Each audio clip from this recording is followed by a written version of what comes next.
Hi, everyone. Welcome to the second annual Delaware Youth Environmental Summit. My name is Kanmani Duraikanan.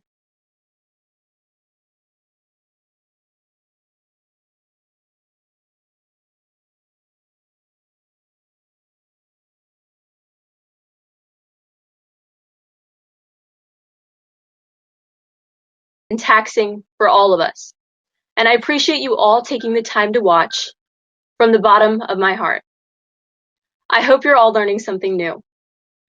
4 months worth of work has been put into this by a team of over 25 people, and we're all so happy you finally get to see it. Yes started as the idea of a couple of adults a few years ago. They wanted to make a student-led conference for youth, by youth, and so they found the student leaders to make it happen. Now, students from all over Delaware work to spread awareness and knowledge of environmentalism every single year. I actually was not a part of the YES team last year. I was only an attendee. I was amazed by how well put together the first Youth Environmental Summit was. There were over 260 attendees. I learned so much, and I had fun. Plus, seeing so many young people speak about what they are passionate about and watching them make other people passionate about the same things, that really inspired me and made me want to be a part of this. Especially with the events of the past year, whether that be the election or the Black Lives Matter movement, seeing how despite the challenges, young people consistently fight for what they care about. I realized this was a huge opportunity. I've learned so much through this experience. I've learned more about myself and the people around me. I've met new people and made new friends. I've realized how much power and potential we have as students. And I'm so grateful to YES for giving me and so many others a platform to talk about what we care about. Because we are the future. But there are a lot of obstacles to be crossed before we can reach that future. We are the last generation that can truly stop the horrifying effects of climate change. 2020 was the second hottest year on record. The Amazon wildfires occurred last year, causing huge biodiversity loss and exacerbating climate change. The California wildfires burned more than 2 million acres of land. We have been hit with superstorms and extreme weather. Despite the pandemic and the emissions drop due to it, atmospheric carbon dioxide levels are at an all-time high. A glacier burst in India 2 weeks ago. Texas is freezing. Our generation is hit with a bigger sense of urgency every single day. We seem to hear more of these disasters than solutions, but still I am hopeful. I am hopeful because of new leadership. I am hopeful because of the growing youth activist population. I am hopeful because of Greta Thunberg, who helped organize the Fridays for Future movement and has been striking for climate every single week. Because of Isra Hershey, who co-founded the U.S. Youth Climate Strike. Because of Marie Copeny, who was just 8 years old when she started advocating for Flint, Michigan, which just secured a clean water source. I am hopeful because of those who fight for our home, our lives, and those who will come after us. I am hopeful because of my peers, my fellow YES student leaders, who make me so proud. This wouldn't have been possible without you. Thank you. It hasn't always been easy, but we did it. Despite all the curveballs this year's thrown, you all made sure to come every week to make sure this summit happened. You took all the changes in stride, and you made something great. I admire every single one of you. Thank you to the adult advisors who aided and worked with us. You spent so much time with us, and your guidance is much appreciated. You really let us shine. To the speakers, thank you for being a part of this. We really appreciate the knowledge, experience, and expertise you bring. To Senator Chris Coons, Lieutenant Governor Bethany Hallong, County Executive Matt Meyer, and State Senator Stephanie Hansen, thank you for making the time. We are so fortunate to have leadership in Delaware supportive of this cause. To the sponsors, thank you for believing in us and our cause. Thank you to Ms. Melissa Tracy, my social studies teacher at Odyssey Charter School, for making me aware of this opportunity. I wouldn't trade it for the world. And lastly, I'd like to ask all of you joining to make at least a single change in your everyday lives, even as simple as using reusable bags after attending our summit.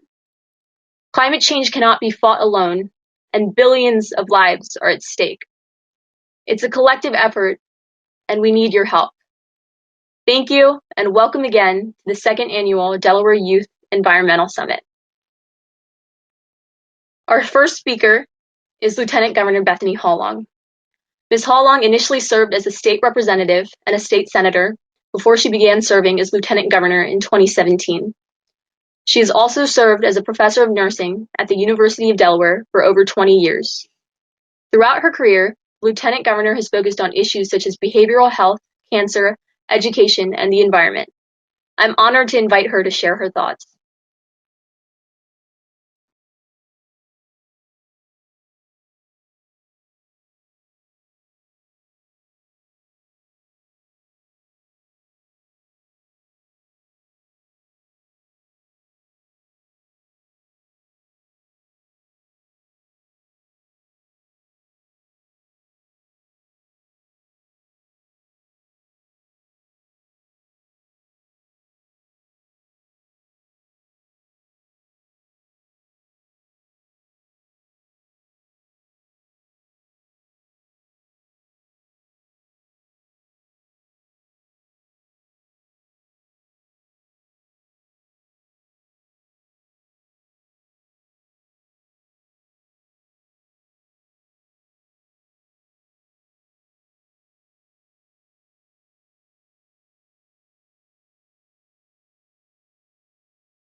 We're having some technical difficulties, but we'll be back soon. Just give it a second.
Okay.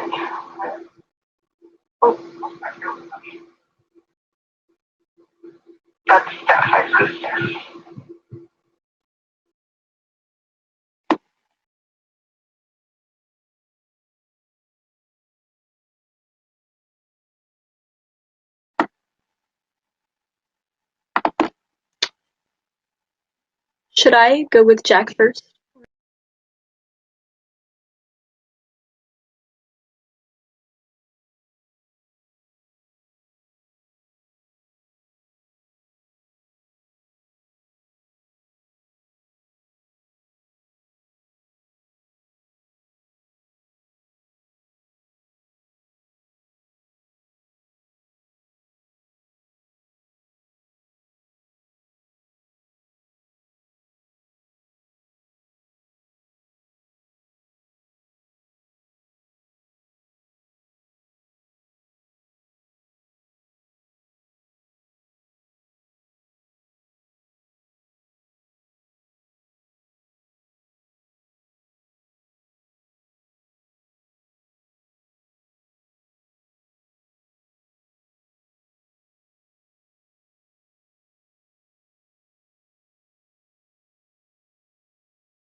Okay, after all these technical difficulties, I lied a little bit.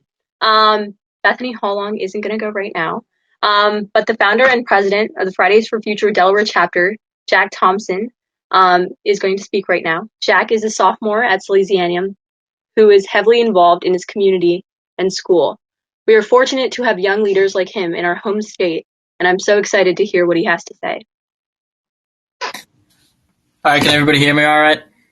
Are you good? I'm We're gonna take. good, All right, I'm gonna kind take of. that as yes. Okay. All right. So, hi guys. My name's Jack Thompson, as I was introduced. So, I am the president and founder of Fridays for Future Delaware, and I'm here today to talk a little bit about what my group does in environmental activism and how kind of you can get involved in it. So, why would I ever be qualified to talk about this? I'm not at all. I was not qualified to start this, and I really just. Well, here, how about this? I'll be honest. This started with an Instagram account, and it was just make a community for people for youth in Delaware that wanted to work together on environmental issues that they're all very passionate about. Um, this wasn't a wild attempt. I was pretty certain there was a market for this type of activism here in Delaware, and all it took was someone to tap into that, and it turns out I was right. We currently have about 30 actively contributing members and are growing more and more every day.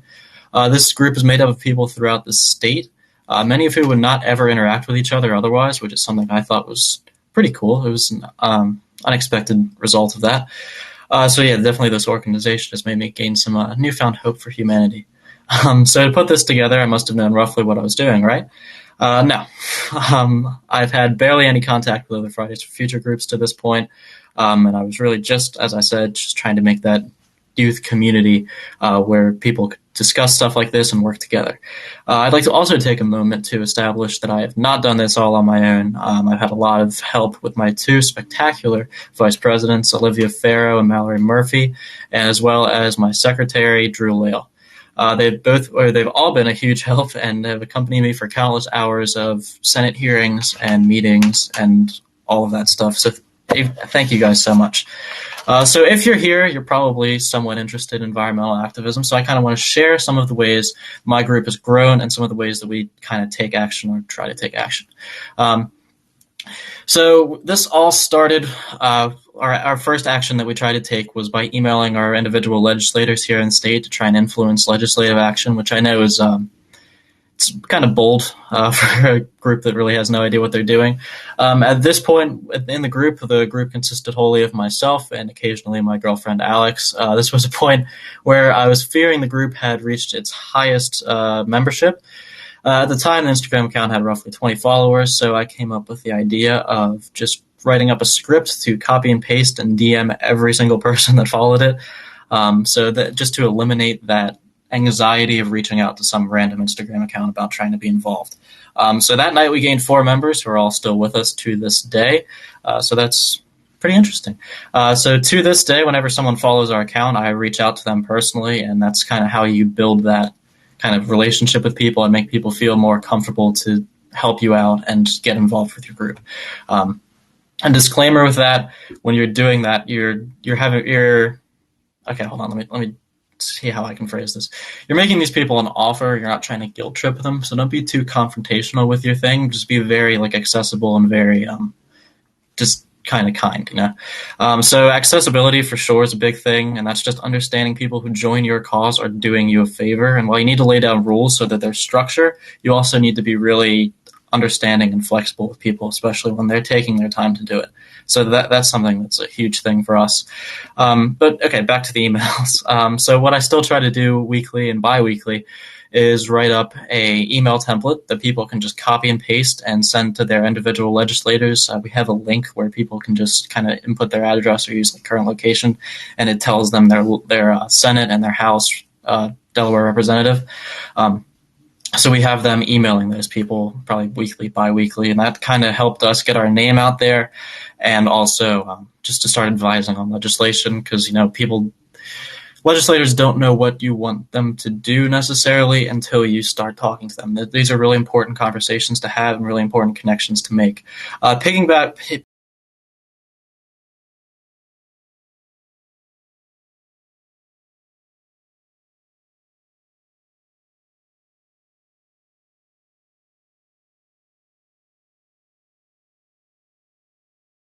about. People just take a picture in their house, like every Friday, just with like a climate-related poster. If you follow like Greta Thunberg, just kind of that when she's at home. So that was an interesting way to grow our group using people's personal platforms. That has really been effective so far. And with COVID, it's really our only option. It's really hard to organize people in large groups for a protest right now. Another problem I wanted to touch on advising you guys when you're trying to organize things, scheduling meetings with your group is going to be an absolute nightmare. In the age of Zoom, it's a lot easier, but it still feels impossible. The best approach that we've found is to have 2 of the same meetings saying the same thing and record one of those to send to people who can't make either. So yeah. But if you're like me, you go after the highest numbers possible and figure out the rest later. Don't do that. That's not a good idea. Or do that only if you know what you want people to be doing. Because if you have a surplus of people, which we don't necessarily, but if you have a surplus of people that you don't really need, it starts to get really kind of awkward. And that's where the issue comes in. So the way we kind of alleviated that was starting up 3 different projects. So we have one of these projects is going down to Rehoboth and having conversations with people door to door, business to business, about offshore wind projects. That was a community that previously was completely hated that idea. So we wanted to go down and try and drum up support for that.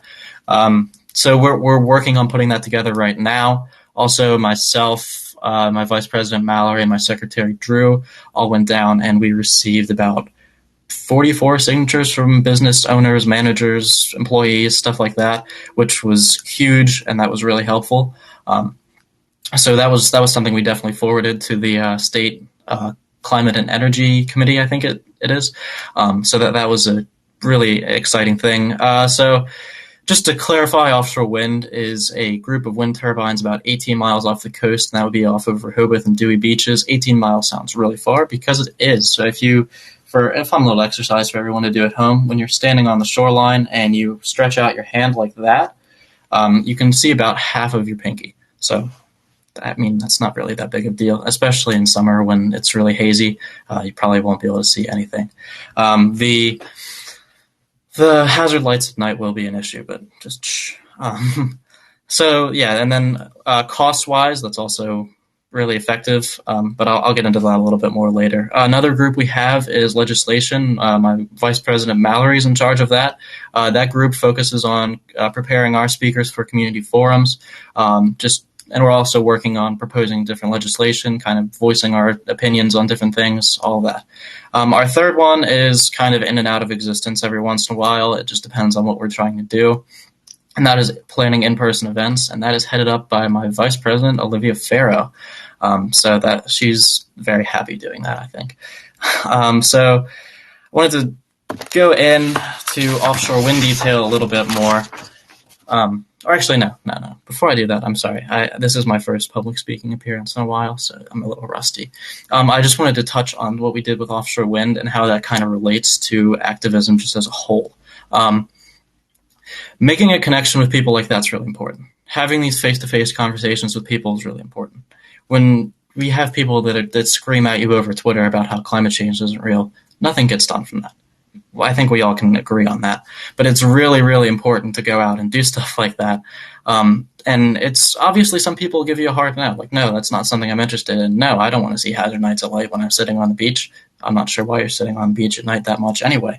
But you just have to respect people's opinion when you're talking about this and just kind of walk away. Just say, hey, that's all right.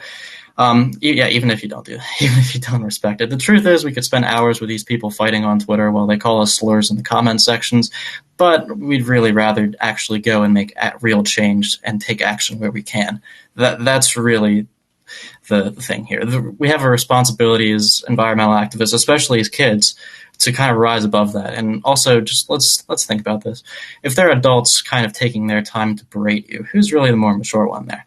I digress. I wanted to touch on something else my group was also a part of, the RPS Coalition, which I owe Dustin Thompson of Sierra Club big time for. He got us involved in that.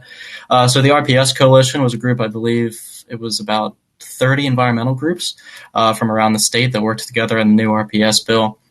which basically said the state had to get 40% of its electricity from renewable sources by 2035. That's a very blunt explanation, but I would need the remainder of the time in this summit to explain all of the nuances of it.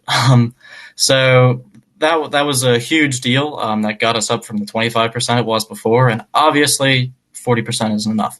But we haven't lost yet.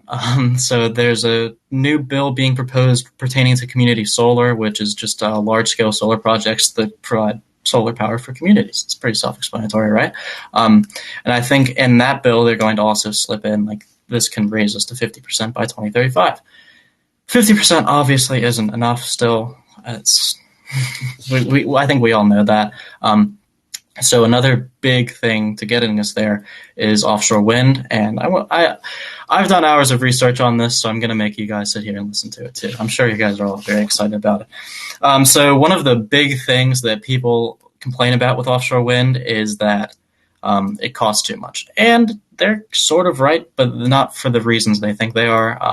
It doesn't cost us really as regular citizens anything. So how this works is the state lets company bid on taking this project. They normally pick the cheapest and like highest quality one. It just kind of depends. Then the state says go do that, and then the company itself gets investors to pay for that. The investors then cover the construction cost, which is about, on average, $2.5 billion. So pretty hefty. Well, Jack, that's what people mean when they complain about the costs. There you'd be wrong, hypothetical audience member. Projects in the Mid-Atlantic region have actually shown us that there are investors out there for this type of project. It can most certainly be done here. So skipping over the construction, once these projects are up and running, the state buys the electricity produced from the turbines, and that's often for cheaper than other modes of electricity production. And that's why it won't drive up taxes, because the state doesn't actually pay for anything except the electricity. So just in conclusion on that, yes, it costs money, but it doesn't cost us as citizens that much, or if anything at all. And I also know I'm not here to sell you offshore wind. I get on a rant about that a lot. So I wanted to kind of bring it home with some talking about activism.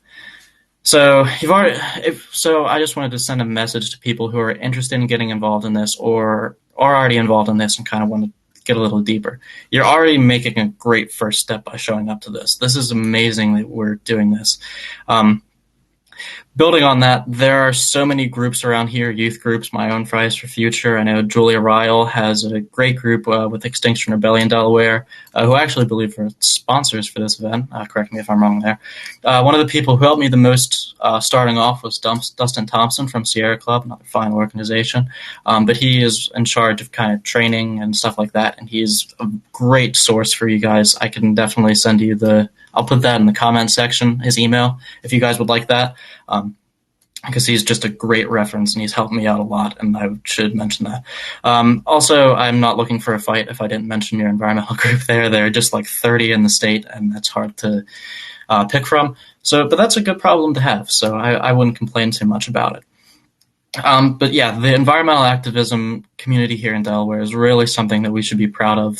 And there are so many people that are so knowledgeable about what they do and that are just so helpful and willing to be there for people and help people, even when they're starting off like me with a group that was myself and occasionally like one other person.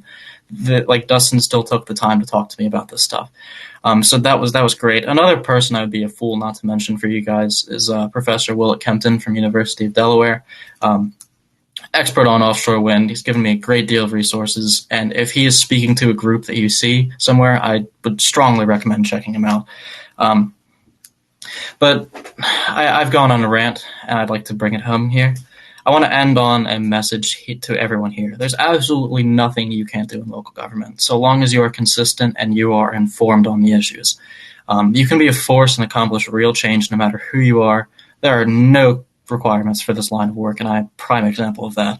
I'll also plug my own group. We're definitely looking for people like you that have come to something like this. So if you are interested, please just let me know.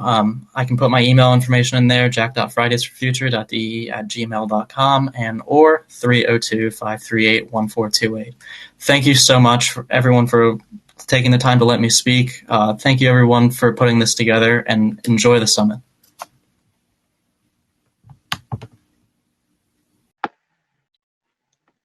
Okay, thank you, Jack, for talking about your youth activism journey and giving us insight and inspiration. Thank you, everyone, for being patient and adapting. I really appreciate it. So right now, Miss Hallong sadly couldn't make it because of technical difficulties. So the next workshop starts at 4:15, so there's going to be a little break. But there are three workshop options for then. One of them is factory farming through a social justice lens. One of them is the impact of COVID on the climate, and the other is people from Nat Geo speaking. So if you want to see that, then come along. If you think any of your friends would be interested in coming, I will put the invitation link for this event in the chat, and you can just send that to them. And there is also a scavenger hunt that we are doing, which essentially, if you fill that out, and you have to fill it out by the end of conference, but if you complete it, you'll be entered into a raffle for a $25 gift card, and there will be around 10 winners. And it's all questions about our sponsors. But thank you guys so much for coming. I really appreciate it. And yeah, I'll see you guys soon.